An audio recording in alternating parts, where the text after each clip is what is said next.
poder tener a nuestro hermano en medio nuestro y poder escuchar lo que el Señor tiene para hablarnos a través de la exposición de su palabra. Pastor Antonio, una bendición tenerte entre nosotros y bueno, alabamos al Señor por eso y alabamos al Señor por las cosas hermosas que Él sigue haciendo en medio de nosotros. Bendito sea el Señor. Bienvenido, hermano, y queremos cederte el tiempo para la exposición de la palabra.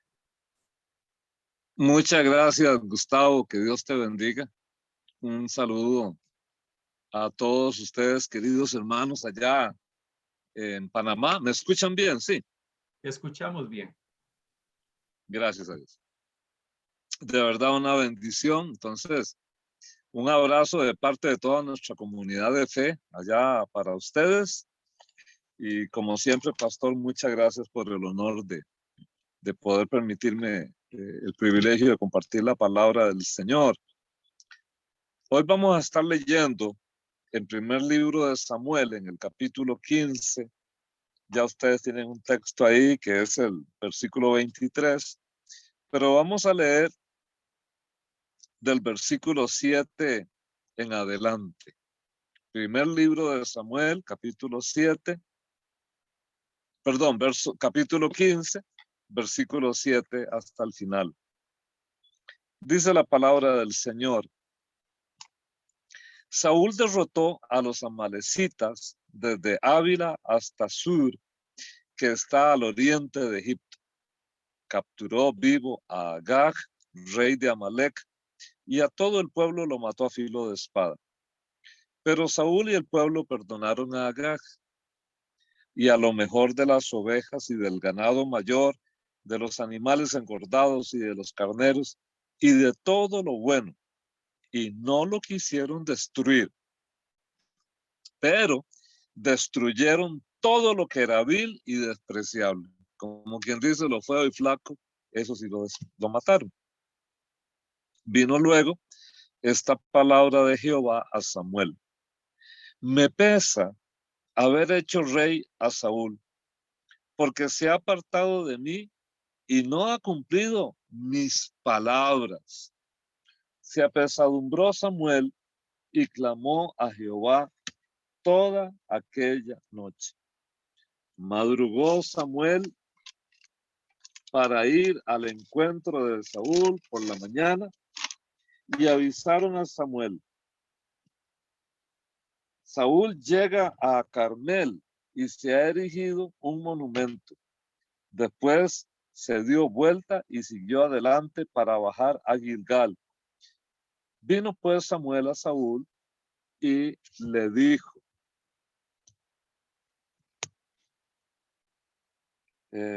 bendito, y Saúl le dijo a Samuel, bendito, ya me perdí. Y Saúl dijo a Samuel, bendito seas tú de Jehová. Yo he cumplido la palabra de Jehová. Pues qué valido de ovejas y bramido de vacas es este que yo oigo con mis oídos, preguntó Samuel. De Amalec las han traído, y casi que hay que subrayar, las han traído. Porque el pueblo perdonó lo mejor de las ovejas y de las vacas para sacrificarlas a Jehová tu Dios. Pero lo demás lo destruimos, respondió Saúl. Entonces dijo Samuel a Saúl, déjame que te anuncie lo que Jehová me ha dicho esta noche. Habla, respondió él. Y dijo Samuel, aunque a tus propios ojos eras pequeño, ¿no has sido hecho jefe de las tribus de Israel? ¿Y Jehová te ha ungido rey sobre Israel? Jehová te envió en misión y te ha dicho, ve y destruye a los pecadores de Amalec y hales guerra hasta que los acabes. ¿Por qué, pues, no has oído la voz de Jehová? ¿Por qué te has lanzado sobre el botín y has hecho lo malo ante los ojos de Jehová? Saúl respondió a Samuel. Al contrario, he obedecido la voz de Jehová. fui a la misión que Jehová me envió, traje a Agag, rey de Amalek, y he destruido a los amalecitas. Pero el pueblo tomó del botín ovejas y vacas, lo mejor del anatema para ofrecer sacrificio a Jehová, tu Dios, en Gilgal. Entonces Samuel dijo, ¿acaso se complace Jehová tanto en los holocaustos y sacrificios como en la obediencia a las palabras de Jehová? Mejor es obedecer que sacrificar, prestar atención mejor que la grasa de los carneros. Como pecado de adivinación en la rebelión, como ídolos e idolatría, la obstinación. Por cuanto rechazaste la palabra de Jehová, también él te ha rechazado para que no seas rey. Saúl dijo a Samuel, es pecado, pues he desobedecido el mandamiento de Jehová y tus palabras, porque temía al pueblo y consentí la voz de ellos. Perdona pues mi pecado y vuelve conmigo para que adore a Jehová. Vamos a quedar ahí. Que el Señor en su infinita misericordia nos ayude para captar lo que esta palabra tiene para nosotros y bueno, esta palabra nos libere y nos haga crecer en nuestro camino como discípulos. Muy bien. Tengo que empezar diciendo que este texto me plantea a mí una pregunta para la que no tengo respuesta. Para mí, esto es un misterio. Y es el misterio de la forma en que interactúa la soberanía de Dios y la total conocimiento que tiene Dios de todas las cosas. Y por el otro lado, el espacio de responsabilidad que Dios nos da a nosotros los seres humanos. Porque todos conocemos muy bien, ok, la profecía era que vendría un Salvador y ese Salvador estaba vinculado a la tribu de Judá. Esto ya había sido dicho desde el libro del Génesis. Así es que Dios ya sabía muy bien lo que iba a hacer. Pero aquí tenemos a un rey que no es de la tribu de Judá, es de la tribu de Benjamín. Y bueno, Benjamín posteriormente fue absorbido política y socialmente por Judá, pero ahí está un benjamita. A un benjamita o benjaminita, como se le quiera decir, que Dios le da el nombramiento del rey. Un rey que empieza bien y un rey que termina muy mal y que luego será sustituido por David. Y ustedes dirán, pero bueno, ya Dios sabía que David iba a ser el rey escogido para que de él descendiera el Mesías. ¿Por qué Dios permitió que Saúl fuera el rey? ¿Y por qué Dios le escogió y le nombró como rey? Dios sabía la clase de hombre que iba a ser Saúl. Definitivamente sí. Yo creo que Dios tiene un control absoluto y un conocimiento total, completo de todo cuanto existe. Y por eso les digo que para mí esto es un misterio. El misterio no es que el rey fuera de Benjamín y que el Mesías iba a ser de Judá, porque acuérdense que David, de la tribu de Judá, era el llegó a ser yerno de Saúl. Y entonces ya David comenzó a formar parte de la familia real. Y gracias a Dios, el hijo mayor de Saúl, el príncipe Jonatán, no tenía ningún asomo de egoísmo o rivalidad con David, porque cuando Jonatán ya percibe que David va a ser el próximo rey, Jonatán reconoce la autoridad de su cuñado, lo amaba profundamente, y si Jonatán hubiese vivido más, estoy seguro que Jonatán hubiera sido un extraordinario comandante en las filas del rey David. Así es que David sí o sí, él llegaba a la familia real. Ahí no había ningún problema. Pero el misterio entonces está aquí. ¿Cómo es posible que interactúe la total soberanía de Dios, que lo sabe todo, con la posibilidad que yo como simple ser humano tengo de responderle a Él en el desarrollo de sus planes? Y lo único que les puedo decir es que, mire, ahí está el misterio. No sé cómo resolverlo, no se puede resolver porque la Biblia nunca lo resuelve. Pero la Biblia sí nos plantea esta historia de Saúl, de la que nosotros podemos sacar algunas reflexiones, algunas implicaciones para nosotros. Entonces, empecemos con Saúl.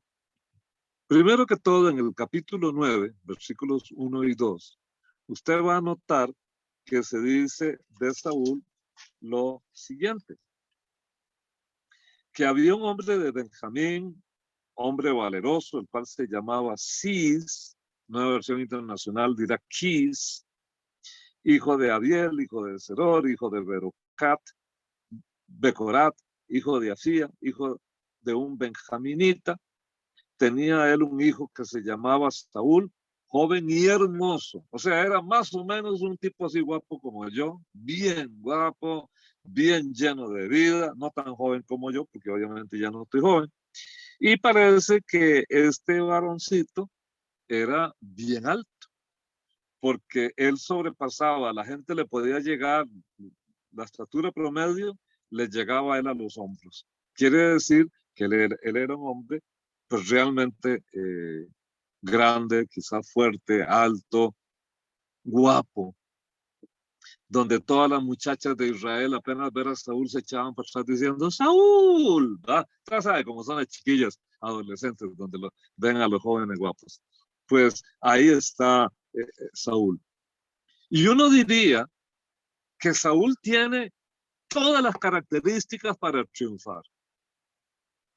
Su familia, aunque Saúl diga, mire, es que yo soy de la más pequeña familia, no, parece que él, eso era tal vez la autoestima de él, como él se veía, pero, pero aquí dice que este hombre, bueno, aquí traduce, Reina Valera traduce que sí, ser un hombre valeroso, lo cual me da a mí la idea de ser un hombre fuerte, de coraje, pero esto tal vez podría traducirse un hombre de un estatus social bueno, o sea, que tenía sus medios, sus recursos. Entonces yo creo que era una familia que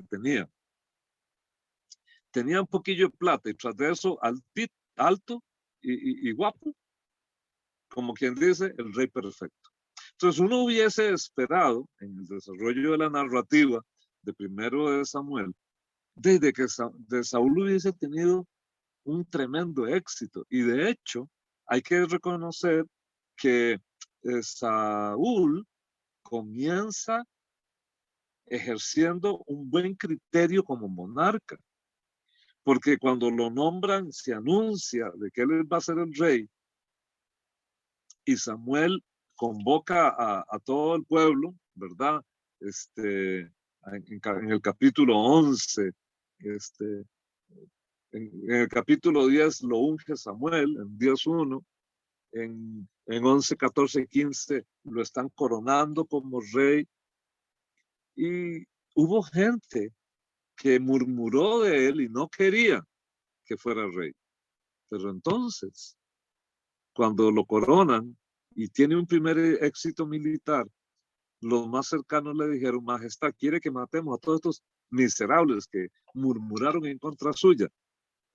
Y al parecer, Saúl demuestra tener sentido común y demuestra tener eh, un buen criterio como rey. Y dice, no, aquí nadie tiene que morir. Ya no, aquí nadie muere. ¿Cómo él iba a sacar venganza de su propio pueblo? Porque no estaban de acuerdo con él. Porque en el fondo aquí es un campesino que llega a ser el rey de todo Israel. Pero la verdad es que ya en Israel todos eran campesinos, entonces no había por qué estar criticando tanto la ascendencia familiar y la extracción de clase de Saúl. Sea como sea, Saúl comienza muy bien. Pero si van conmigo al capítulo 13 del primer libro de Samuel, vamos a notar lo siguiente. Primer libro de Samuel, en el capítulo 13. Fíjese, dice empezando en versículo 1. Había ya reinado Saúl 1 año, y cuando llevaba reinando 2 años sobre Israel, escogió a 3,000 hombres de Israel que estaban con Saúl, 2,000 en Micmas y el monte Betel, y 1,000 estaban con Jonatán en Gabá de Benjamín. Y envió el resto del pueblo cada uno a sus tiendas. Jonatán atacó la guarnición de los filisteos que había en el collado, y lo supieron los filisteos. Entonces Saúl hizo tocar trompeta por todo el país, diciendo que oigan los hebreos. Cuando Israel supo que se decía, Saúl ha atacado a la guarnición de los filisteos, y también que Israel se había hecho odioso a los filisteos, se reunió el pueblo tras Saúl en Gilgal. Se concentraron entonces los filisteos para pelear contra Israel, 30,000 carros y 6,000 hombres de a caballo, y pueblo numeroso como la arena que está a la orilla del mar. Luego subieron y acamparon en Micmas, al oriente de Bet-Aven. Cuando los hombres de Israel vieron que estaban en peligro, porque el pueblo estaba en grave aprieto, se escondieron en cuevas, en fosos, en peñascos, en rocas, en cisternas. Algunos de los hebreos pasaron el Jordán hacia la tierra de Gad y de Galaad, pero Saúl permaneció en Gilgal y todo el pueblo iba tras él temblando. Ahora, aquí un detalle. El poder opresor que está enfrentando Israel en este momento son los filisteos. Saúl ha tenido una batalla importante contra los amonitas, los vence, y ahora van a la guerra contra los filisteos. Los filisteos tenían el dominio de la metalurgia, es decir, no le permitía a los israelitas tener sus herreros. Entonces, cualquier israelita necesitaba resolver algo de hierro, pues tenía que bajar a la planicie filistea para que en alguno de los centros urbanos filisteos les afilaran las hoces para la cosecha, los asadones, de hecho, los instrumentos de los surcos y todo eso tenía que ser arreglado por un filisteo. Porque usted sabe que los países poderosos siempre se las tiran de que te vamos a dominar, entonces no te damos permiso de tener armas. ¿Por qué? Porque es peligroso, esta gente con armas no se defiende. Así es que mientras no tengan armas, todo está bien.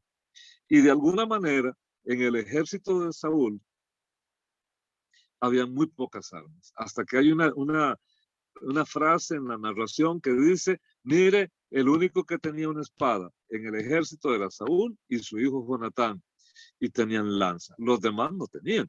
Entonces, era una guerra un poco desbalanceada en términos de que vamos a ir a pelear, no tenemos buenas armamento, no tenemos espadas, menos escudos, pero tenemos palos y piedras. Así es que vamos a ir a la guerra. Y cuando Saúl logra reunir a estos 3,000 hombres, y cuando mucho 4,000, los filisteos tienen un número muchísimo mayor de soldados. 30,000 carros, 6,000 hombres de a caballo y pueblo numeroso como la arena que está a la orilla del mar. Esto produjo un efecto totalmente negativo en el corazón de los israelitas. Se llenaron de temor. Se olvidaron del Señor, se llenaron de temor y entonces comienzan a abandonar a Saúl. De hecho, el ejército de Saúl salió en la carrera en desbandada. Saúl permaneció con los soldados que tenía y al otro lado está el gran ejército que nos va a atacar. ¿Qué posibilidades hay de ganar? Muy pocas.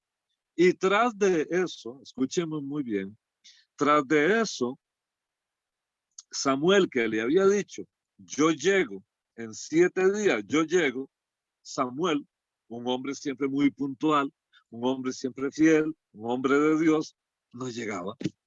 No llegaba y no llegaba. Si usted puede ver, por favor, el versículo 8, aquí en 13:8. Esperó 7 días conforme al plazo que Samuel le había fijado, pero Samuel no llegaba a Gilgal y el pueblo se desbandaba. Entonces Saúl dijo, tráigame en el holocausto la ofrenda de paz, y ofreció el holocausto.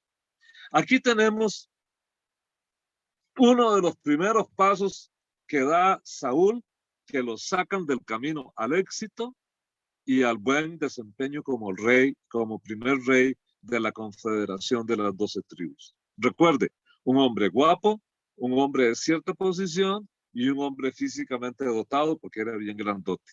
Así que un hombre que tenía todas las posibilidades del éxito comienza su caída libre por no hacer lo que él debía hacer. Y aquí Saúl cruzó la línea. ¿Por qué cruzó la línea? Porque Saúl se metió en terreno prohibido para él. Él no era sacerdote. Él no era un levita. Samuel sí era levita, pero Saúl no lo era.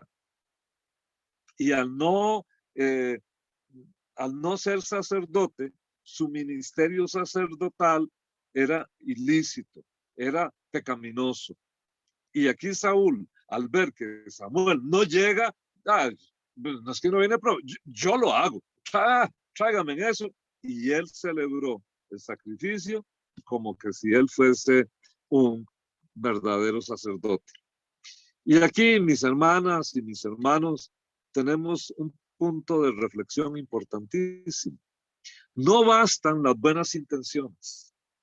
Hay gente que quiere servir a Dios y que aparentemente tiene buenas intenciones, pero no bastan las buenas intenciones si usted no está haciendo las cosas en el orden de Dios, conforme Dios manda en las Escrituras. Y es muy importante definir, establecer cómo es que Dios quiere que nosotros sirvamos para que lo hagamos a la manera de Dios y no a la manera nuestra. Fíjense que Samuel le pega una regañada muy grande a Saúl, porque en el versículo de Dios pasa lo que Saúl no estaba imaginando. Cuando Saúl acabó de ofrecer el holocausto, vio a Samuel que venía. Y Saúl salió a su encuentro para saludarlo. Y Samuel dijo, ¿qué has hecho? Saúl respondió, porque vi que el pueblo se desbandaba y que tú no venías dentro del plazo señalado, mientras los filisteos estaban concentrados en Micmas, me dije, ahora descenderán los filisteos contra mí a Gilgal, y yo no he implorado el favor de Jehová, así que me vi forzado a ofrecer el holocausto. Y entonces Samuel le dice, locamente has actuado, si usted hubiese aguardado, si usted hubiera cumplido el mandamiento de Jehová, Dios le habría confirmado su reino por siempre sobre Israel. Vea qué cosa, vea qué cosa. Saúl no esperó, creyó que él tenía que hacerlo, y ante una situación de crisis, soldados lo están abandonando, todo el mundo se está yendo. Ante una situación crítica tal, Saúl hace lo que no le corresponde. Y por este acto de desobediencia, Dios le afirmó a través de Samuel que simplemente el reino de él ya sería un reino que no duraría mucho. Pero eso no solamente fue lo que pasó, porque entonces esto nos devuelve al capítulo que estábamos leyendo nosotros con la otra desobediencia de Saúl. En el capítulo 15, Dios le da la orden por medio de Samuel a Saúl de que él tiene que destruir a todos los amonitas, ¿verdad? Y entonces, a los amalecitas, perdón, a todos los amalecitas. No vamos a entrar en las consideraciones porque tiene una serie de aspectos éticos que no quiero considerar, no me voy a meter a eso. Simplemente tenemos una orden de Dios y el rey debía cumplir. Es decir, el rey tenía que borrar del mapa a los amalecitas. Pero cuando Saúl va a la guerra, Saúl, como nuevo rey, decide dejar con vida al rey de Amalek, el rey Agag, y decide, ya usted lo vio en 15:9, dejar a salvo las mejores ovejas y el mejor ganado. O sea, las mejores vacas, los mejores toros, los mejores carneros, eso que no lo toquen. Pero los flacos, los feos, los enfermos, maten todo eso. Eso sí hay que matarlo. Dios dijo que esto hay que eliminarlo, eliminemos todo. Pero este mejor ganado, no lo llevamos. En otras palabras, Saúl se enfocó en un botín y en el prestigio que probablemente él iba a tener con su primer rey derrotado. Para los reyes, derrotar a otro rey y luego llevárselo preso o incluso tenerlo dentro de los límites de su corte, dándole comida. A veces los reyes de imperios como el persa, el babilonio, lo que sea, sacaban los ojos de la gente y luego los tenían ahí y les daban de comer muy bien, o les sacaban un solo ojo, o le cortaban los dedos pulgares de las manos para que ya no pudieran combatir más, etcétera. Pero era como un trofeo, un rey trofeo. Y probablemente Saúl quería tener eso, quería tener a un rey trofeo. Pero en el momento que Saúl no cumple con la orden dada por Dios, Dios le habla a Samuel y le dice en el verso 11, 15, 11, me pesa haber hecho rey a Saúl, porque se ha apartado de mí y no ha cumplido mis palabras. Por eso les digo que este es un pasaje que tiene que ver con un profundo misterio. Porque Dios le otorgó la posibilidad a un hombre de tener un reino, de ser un protagonista de la historia, pero este hombre tuerce su corazón en algún momento y él mismo va perdiendo, se va autodescalificando hasta que el final de la vida de Saúl es un final muy triste. Hagamos a un lado a Saúl y pensemos en nosotros mismos. ¿Cómo hemos respondido nosotros al llamado que Dios nos ha hecho? ¿Cómo hemos respondido nosotros a el llamado de Dios a nuestras vidas? ¿Qué hemos hecho con ese llamado? ¿Hemos sido fieles? ¿Hemos sido fieles con lo que el Señor nos puso a hacer? ¿O nos hemos ido apartando del propósito de Dios para nuestras vidas? ¿Qué actitud tenemos nosotros con lo que estamos haciendo? Hay hermanos que Dios les da el privilegio de ser los ministros de alabanza en una congregación, pero quieren ser los predicadores de la congregación. Hay hermanos que quieren ser predicadores de la congregación, pero sin compromiso en la congregación.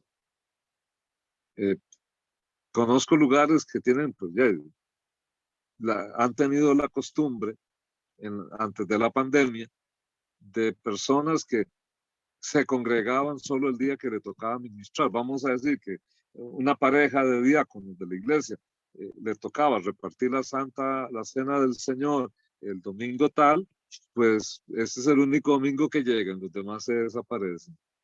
Entonces uno puede ver que hay personas que no manejan bien el llamado y que no están cumpliendo con los propósitos para los que Dios le llamó, pero quieren tener protagonismo en la iglesia, quieren tener voz y voto en la congregación, quieren ser influencers, como dicen esa palabrilla, quieren influenciar a los demás. Y hay un montón de influencers en la vida de una iglesia. Influyen los que se portan mal, influyen los que no tienen compromiso, porque influyen sobre los nuevos que van llegando y luego les enseñan esas mañas. Aquí tenemos a Saúl, que no fue fiel en obedecer al Señor. A todas luces, Saúl ha pecado. Pero vean qué curioso, hermanos, vean qué curioso.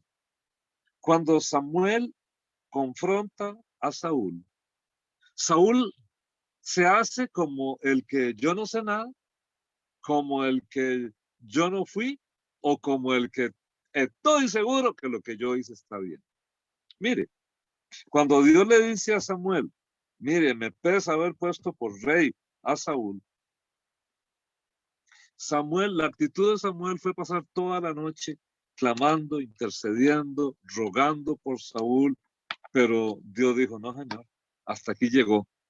Y entonces es cuando poco después se va a ungir a David. Cuando Saúl va y encara, perdón, cuando Samuel va y encara a Saúl, Saúl le dice a Samuel, oh, bendito seas tú de Jehová, versículo 13 al final. Yo he cumplido la palabra de Jehová. ¿Vea qué cosa? No la cumplió, desobedeció, pero le dice al profeta, mire, yo hice lo que Jehová dijo. Y entonces, de una forma muy sarcástica, Samuel le dice, ok, muy bien, usted hizo lo que Jehová dijo, pero ¿por qué oigo vacas y por qué oigo ovejas? ¿Qué es ese sonidito? Y entonces es cuando Saúl dice, en el versículo 15, primero de Samuel 15:15, de Amalek las han traído, pero noten la forma verbal, usa la tercera persona en el plural. Ellos las han traído. Él no era el rey, él no era el que daba las órdenes. No, muy bonito, ellos las trajeron, ellos las trajeron. ¿Y para qué trajeron ellos? Es decir, el pueblo, la gente. ¿Para qué trajeron ellos estas ovejas y estas vacas lindas? Para sacrificarlas a Jehová.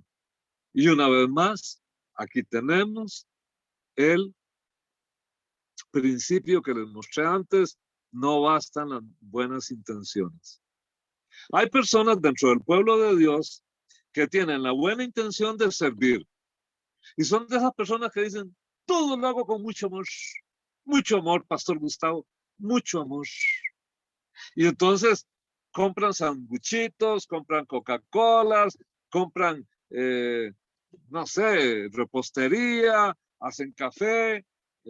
Estoy hablando en términos de cuando estábamos de presenciales, ¿verdad? Ahora yo sé que ahora es un poco diferente, pero ubíquese cuando estábamos en presencial. Aquí estoy para compartir con los hermanos. Aleluya.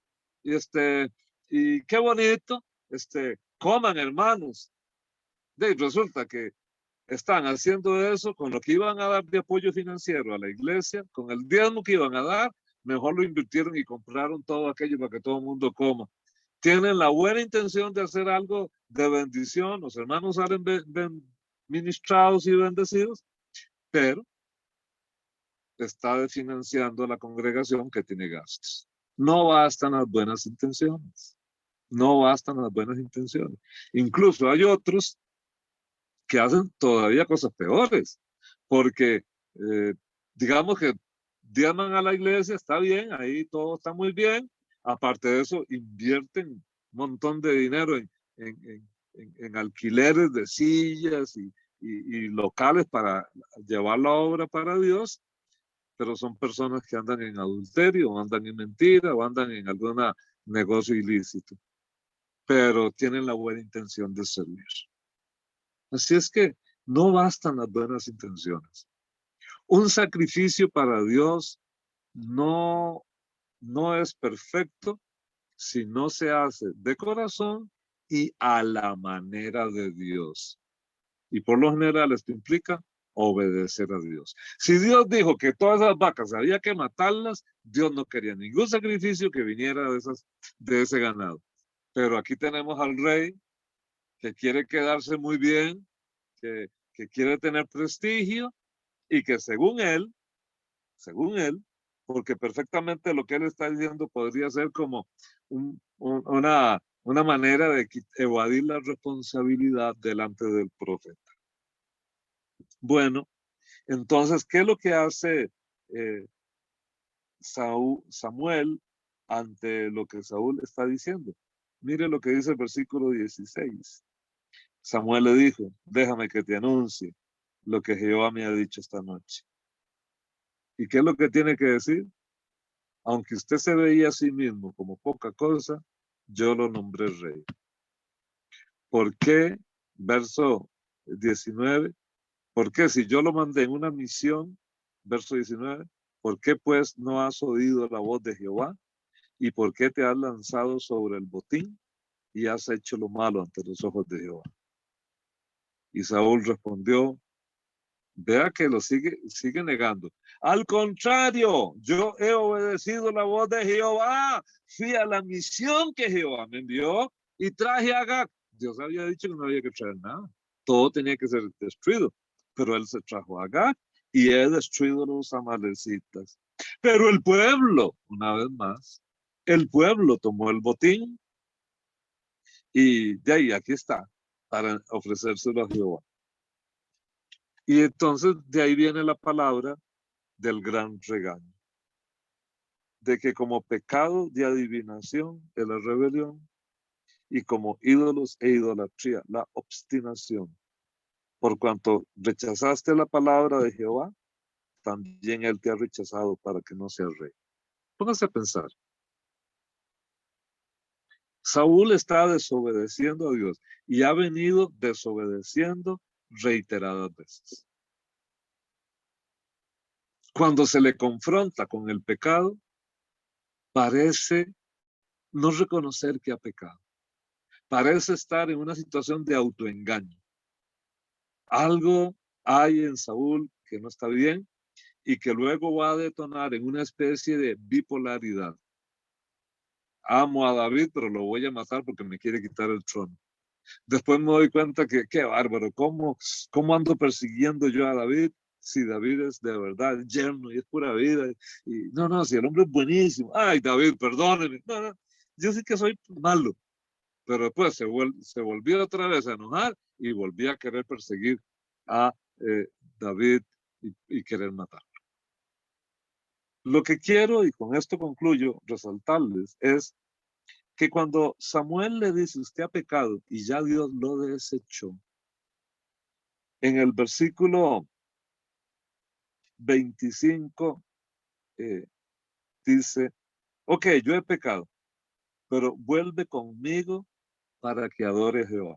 Es que tienen un culto que tenía una cena donde el rey Saúl tenía que estar sentado a la par del profeta y si la gente de Israel veía al profeta ahí, iban a saber que todo estaba bien, que el rey estaba bien con la autoridad que tenía. Pero Samuel dijo, no, yo no voy a estar ahí. Yo no voy a estar. Versículo 26, no volveré contigo porque rechazaste la palabra de Jehová y Jehová te ha rechazado para que no seas rey sobre Israel, respondió Samuel a Saúl. Samuel se volvió para irse, pero él se agarró de la punta de su manto y éste se desgarró. Entonces Samuel le dijo, Jehová ha desgarrado hoy de ti el reino de Israel y lo ha dado a un prójimo tuyo mejor que tú. Además, el que es la gloria de Israel no mentirá ni se arrepentirá, porque no es hombre para que se arrepienta. Versículo 30. Yo he pecado. Ok, pero te ruego que me honres delante de los ancianos de mi pueblo y delante de Israel. Que vuelvas conmigo para que adore a Jehová tu Dios, dijo Saúl. Entonces Samuel vuelve al regañadientes, terminó el evento y Samuel se fue para su casa y ya Saúl nunca más volvió a ver a Samuel. ¿Qué aprendemos de todo esto? No bastan las buenas intenciones, hay que hacerlo a la manera de Dios. Pero si pecamos, lo que tenemos que hacer es reconocer que hemos pecado, pedir perdón a Dios, humillarnos y dejar que sea Dios el que siga orientando el proceso. Si Saúl se hubiera hecho a un lado y acepta que vendrá otro, que iba a ser David, la historia de Saúl quizás hubiese sido diferente. Aprendamos esas lecciones, mis amados hermanos. Aprovechemos el tiempo y los dones que Dios nos ha dado. Ustedes empezaron su ministerio. ¿Cómo empezaron? ¿Cómo empezaron ustedes su ministerio? Ahora pregúntense, ¿cómo estamos terminando?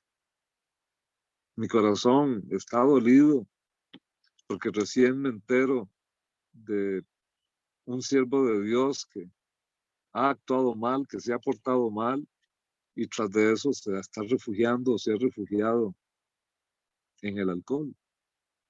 Y eso es muy doloroso, muy doloroso. Un hombre que en su juventud sirvió a Dios, ahora que está viejo, portándose mal. Y es un ser humano, y es una posibilidad para cualquier ser humano. Así es que, hermanos, los que somos pastores, los brindas y nosotros, pues a cuidarnos, pero ustedes que son buenas ovejas y que son gente comprometida con la iglesia, cuídense con su llamado. Empezamos bien, no terminemos como Saúl, terminemos en honra como el apóstol Pablo. He terminado la carrera, he sido fiel, he hecho lo que Dios quería que hiciera. Que podamos decir eso y no terminemos como Saúl. Que Dios les bendiga a todos y adelante con el llamado que Dios les ha dado y firmes en la fe para que podamos sostener la obra hasta que el Señor nos permita. Que Dios les bendiga y muchas gracias por su atención. Gracias, pastor. Qué bendición poder escuchar la palabra del Señor y bueno, siempre es un privilegio poder compartir este tiempo contigo. Un fuerte abrazo y saludo a la congregación allá en Costa Rica. Igual. Bendiciones. Queremos, amados hermanos, a la luz de lo que el Señor hoy nos habla, orar